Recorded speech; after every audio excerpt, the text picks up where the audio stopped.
So, ngayon guys, tuturo ko kung paano tayo magkaroon ng followers sa Facebook, sa personal Facebook nyo na hindi na tayo pwedeng, hindi na kayo, kahit hindi na kayo mag-open ng Facebook page. Ganito lang guys. So, dito na tayo. So, punta tayo sa profile. Ayan. So, kung nakikita nyo itong dot dito sa gilid, itong dot na tatlo dito, pasensya na, hindi ko kasi alam na bilog-bilogan tong mga to. Ito, i-click nyo lang ito, yan. Para magkaroon kayo ng maraming followers in just one click. So, ito, punta muna tayo sa follow setting. So, yan. Kailangan lang guys, all public. Ayan, public. Kung hindi nakalagay ang public, kung everyone, okay naman yan. Yan. Ganyan siya guys. Tapos, wait, check lang natin. Wait.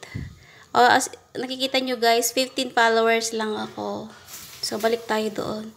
So, ayan na, lahat dito. Ayan, nakapublic siya. Okay? And then, pupunta tayo dito sa warning account. Ayan, may warning account ako. Pero as far naman kung wala kayong warning account, okay yan. So, the last but not the least, para magkaroon tayo ng maraming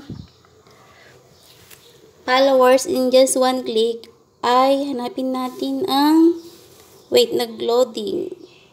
Sandali, balik tayo dito. Ito, nakikita nyo ang turn on professional mode. So, pindutin yan. So, ayan guys. Oh, nakikita nyo dito, get paid to your content. Ayan. Ayan na. Let more people follow you. Yan. Tapos guys, to the main point, punta na tayo para magkaroon na tayo ng maraming followers. Pindutin natin ang turn on. So, ayan. Just one click. Wait natin guys. Okay. Done. Oh, yan guys. Oh, yan na siya.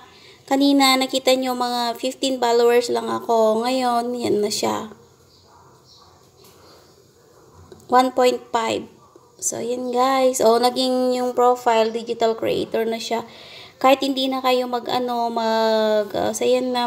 ng Facebook page, dito na lang sa personal Facebook nyo, yan na lang gawin nyo. Pwede kayong mag-post ng mga videos, reels, para mag-trending. Kikita kayo guys. So, yan guys, naging 1.5 na in just one click. So, guys, follow nyo na yung step na ginawa ko. Babago yan. Don't forget to like and share and subscribe. Thank you guys.